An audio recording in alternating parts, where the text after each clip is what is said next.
Assalamualaikum warahmatullahi wabarakatuh. Perkenalkan nama saya Haryani Dwi Putri dengan NIM C1C022056. Di sini saya ingin mempresentasikan PPT saya yang berjudul Analisis Deskriptif. Analisis deskriptif merupakan suatu metode analisis statistik yang bertujuan untuk memberikan deskripsi atau gambar mengenai subjek penelitian berdasarkan data variabel yang diperoleh dari kelompok subjek tertentu. Analisis deskriptif dapat ditampilkan dalam bentuk tabel distribusi, frekuensi, tabel histogram, nilai mean, nilai standar deviasi, dan lain. Manfaat yang diperoleh dari penggunaan analisis deskriptif adalah mendapatkan gambaran lengkap dari data baik dalam bentuk verbal atau numerik yang berhubungan dengan data yang kita teliti. Adapun ciri analisis deskriptif, pertama ini adanya hubungan sebab akibat. Memiliki hubungan sebab akibat yang kemudian oleh peneliti disajikan secara detail melalui penelitian yang sudah dilakukan, setelah melewati berbagai proses penelitian dan hasilnya disajikan kepada para pembaca. Kedua, hasil penelitian disajikan sesuai data. Penelitian deskriptif menyajikan hasil penelitian dengan data yang sesuai fakta. Data tersebut murni didapatkan langsung dari lapangan oleh para peneliti, kemudian dikembangkan yang kemudian digambarkan dengan jelas dan detail. Ketiga, data terkumpul dari periode tertentu. Pengamatan dalam metode ini memerlukan waktu tertentu karena data dari metode penelitian ini penting untuk dikumpulkan di periode tertentu. Fenomena yang diambil terkadang lebih mudah diamati pada periode waktu tertentu dan untuk memastikan hasil penelitian akurat. Keempat, wilayah penelitian fleksibel. Wilayah mana yang ditentukan sebagai lokasi penelitian sifatnya fleksibel. Kondisi ini membuat peneliti mampu membatasi lokasi penelitian hanya pada satu tempat. Selain itu, penelitian bahkan bisa dilakukan hingga dalam satu negara. Kriteria penelitian deskriptif. Yang pertama ini masalah yang dirumuskan layak. Kedua, tujuan tak boleh terlalu luas. Ketiga, data adalah fakta. Keempat, pembanding harus punya validasi. Kelima, tempat dan waktu penelitian jelas.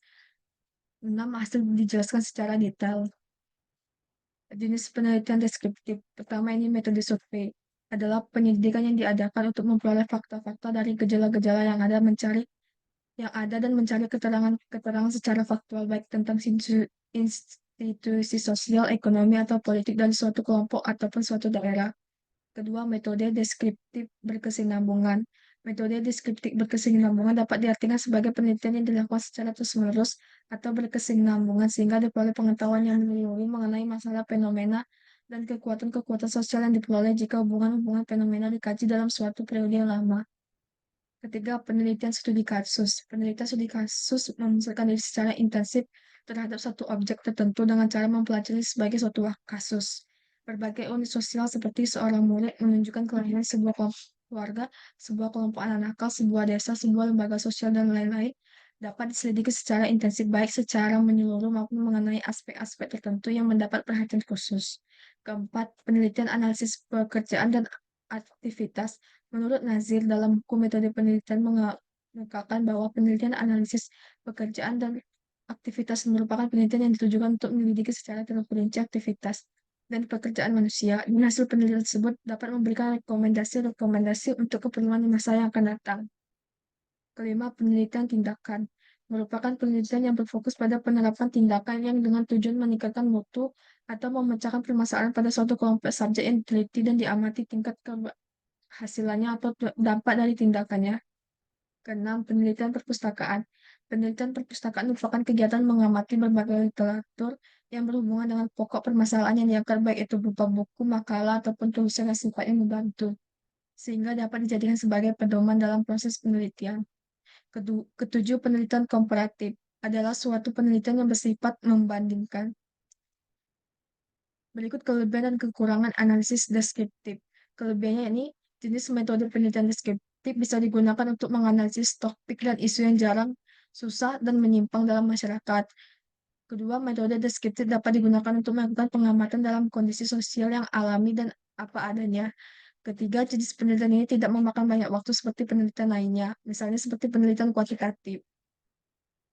Riset ini memiliki potensi dalam menggabungkan antara penelitian kuantitatif dan penelitian kualitatif secara bersamaan.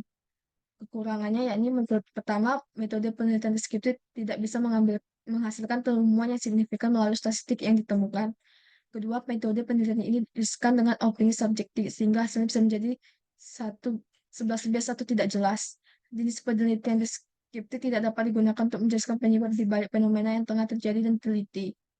Terakhir, penelitian ini memiliki sifat kontekstual dan observasional sehingga sulit dalam melakukan verifikasi. Berikut langkah-langkah penelitian deskriptif. Proses penelitian deskriptif dapat dikisarkan dalam langkah-langkah sebagai berikut. Pertama, mengidentifikasi adanya permasalahan yang signifikan untuk dipecahkan melalui metode deskriptif. Kedua, membatasi dan merumuskan permasalahan secara jelas. Ketiga, menentukan tujuan dan manfaat penelitian. Keempat, melakukan studi pustaka yang berkaitan dengan permasalahan. Kelima, menentukan kerangka berpikir dan pertanyaan penelitian dan atau hipotesis penelitian. Keenam, mendesain metode penelitian yang hendak digunakan termasuk dalam hal ini menentukan populasi, sampel, teknik sampling, menentukan instrumen pengumpul data, dan menganalisis data. Ketujuh, mengumpulkan, mengorganisasi, dan menganalisis data dengan menggunakan teknik statistika yang relevan. Kedelapan, membuat laporan penelitian. Terima kasih.